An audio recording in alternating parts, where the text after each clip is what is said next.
You got to Toronto, and you were in the dance school, right? The National Ballet School of National Canada, Ballet School. So that really must have been a beacon of homosexuality there. Not really. Really? Is the thing. Yeah, like I'm thinking about it. I was one of the only gay kids in my class. There were not a lot of gay kids at that time in the senior school, like out gay kids. It wasn't a big thing. There were a lot of like straight bro guys at that time. So I got like bullied in ballet school of all fucking places. Jeez Louise. Can you believe it? So yeah, like I was kind of bullied a little bit like my senior years, but it's really funny that one of the people who bullied me turned out like the year after I graduated, I stayed 2 extra years to do like extra dance training basically. And he came out to me as gay and now he's one of my best friends. Wow. Yeah. And do you like to lord it over him? Oh, remember when you weren't gay? Absolutely. I was like, remember when you used to chase me around saying, kill the queer? Oh my God, you're a very forgiving person. It was off of Lord of the Flies. Did you ever read Lord of the Flies? Kill the pigs. Yes. It was, yeah. Wow. Yeah. Well, but he's one of my best friends now, and he's going to kill me when he sees this. I love you. Internalized homophobia is a real thing. It is a real thing, absolutely. Any kind of bullying, like, it comes from hatred. It comes from within. Like, it's nothing to do with the person you're actually bullying. So when you started to accept yourself, you knew you were gay, and you started to be exposed to drag queens. Do you remember what the first drag performance you ever saw was? I think one of the first drag queens I ever actually went to a show and saw was probably my mother, Fahrenheit, who is one of the big showgirls in Toronto. And she worked at a bar called Cruise and Tangos, which is the first bar I ever did drag at. And she was like the headliner of Toronto. And I just couldn't believe it. Like, just she would walk on stage and people were just 20s. And like, she just probably made like $500 a song. It was crazy. Amazing. Yeah. So I was like, oh, that looks fun. And so you were already in a world of point shoes and tight clothing and beautiful shapes and lines. Yes. So it didn't seem like too far of a step to get into drag yourself. Yeah, it was just something I was always drawn to. Like I said, from a little boy, I always wanted to be that beautiful, glamorous creature. And when I was in ballet school, I discovered Ballet Trocadero, which I later danced with, which is an all-male ballet company that does the male and the female roles, so essentially drag ballet. And that's kind of, I knew what I wanted to do with my ballet career, because I was never interested in being a male dancer. I didn't care. I wanted to be beautiful. I wanted to be the swan. I didn't care about any of the male repertoire, any of the male steps. Like, I didn't give a shit. Right. I just wanted to be beautiful. That's what I was there for. Lift me up. Yeah, like I did the most. Well, no one was lifting all this up. Let's talk about your journey on Drag Race, honey. My journey. Your journey, the journey from the north to the south and out west. Yes. Now, how many times did you audition for Drag Race? 3. Once when I was still living in Canada, once when I was in the States, and I think I had just gotten my green card. I was allegedly supposed to be on 10. That didn't happen. Nothing worse than when you're real close. Bitch, it was the worst. It was. I remember being so gutted. Like, I didn't get that far, but I got far enough that I was like, ugh. Yeah, any response at all is like, oh my God. And then it was just nothing, and it was like heartbreaking. Right. Because they're like, did I do something wrong? Well, and then I finally got on 11. Do you think that tape was different in some way? No. No, it was just as good. They were the same. They were the same, but I always say, like looking back, it's so great when you almost get on and you don't get on. And every year you don't get on is really a blessing, because it's one more year that you get to polish yourself up a little bit more and you get to be a little bit better. Yeah, especially now when Drag Race is more competitive than ever. Oh my God, it's crazy. Like, these girls come on and like they're just like full blown like polished queens. Like, I look at fucking Gigi Good, who's like 21. Right. And I'm like, bitch, I'm thinking about myself when I was 21, and I was like, I did not look like these girls. Like, they start now when they're like 14, 13, and they start doing their makeup and everything. And she comes from such a lovely, supportive family that they were able to foster that in her. And like, so by the time she was 21, she was like a full-grown, like conceptualized drag queen. I was like, oh shit, okay.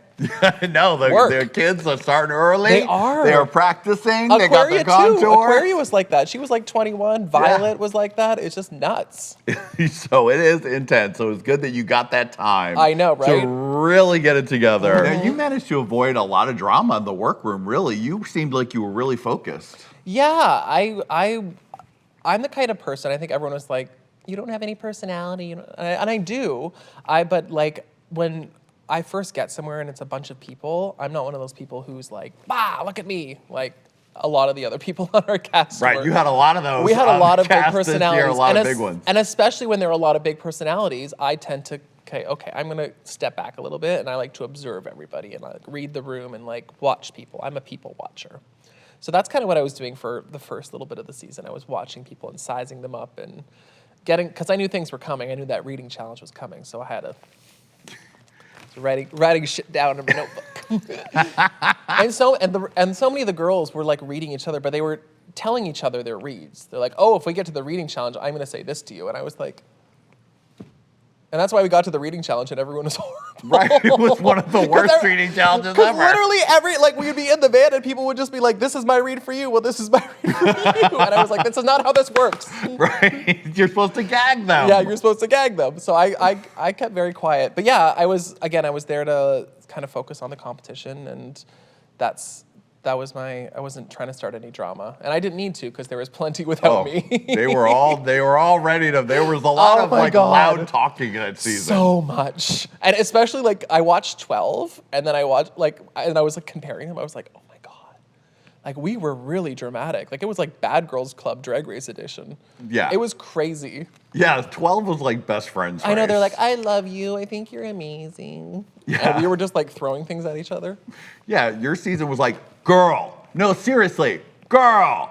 If I had to lip sync for my life, I was prepared to do so. That's just so stupid. I love her. I love Silky. I love that moment. I love when she pulled out the footnote. I love Silky so much. I have nothing but love for Silky.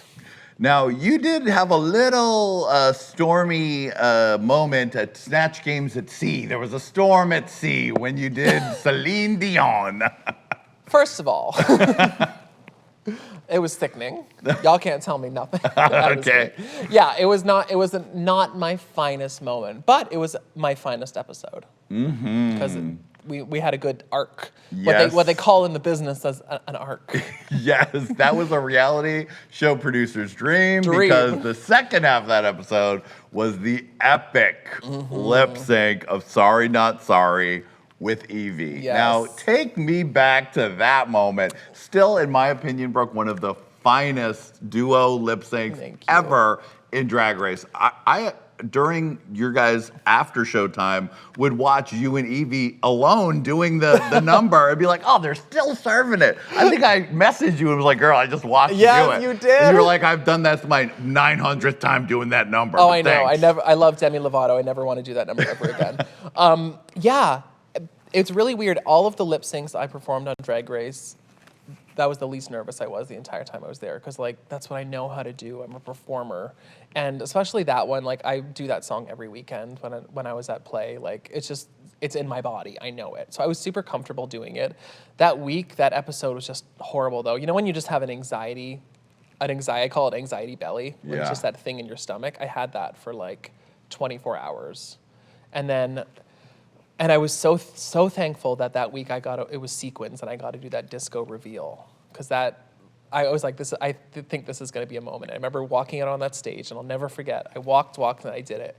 And as soon as I did it, I just started walking in, and I just saw RuPaul's face, and he was just like, like it was just that dream reaction that you dream about. You know, everyone wants that when you get on Drag Race. You want that moment, that I gagged them moment, and I had not really had that so far, and I finally got that, and I was like, yes. I got my little piece of TV moment.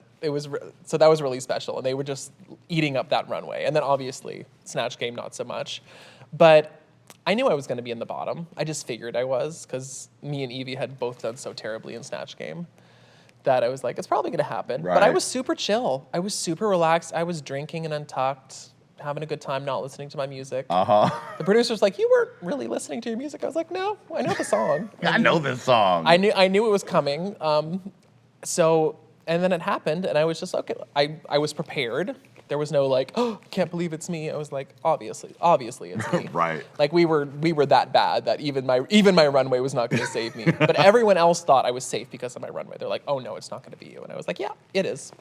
And thanks to them, we got TV joy. I mean, it was just such a beautiful moment to see. It was great. Like I did think there was a good possibility I could go home because Evie was the one person I was like, I don't want to lip sync against her. She was the one because she's an insane lip syncer. She's so talented, and she, like, I'm ballet and shit. I can do stuff, but her body can do stuff that my body cannot do at all.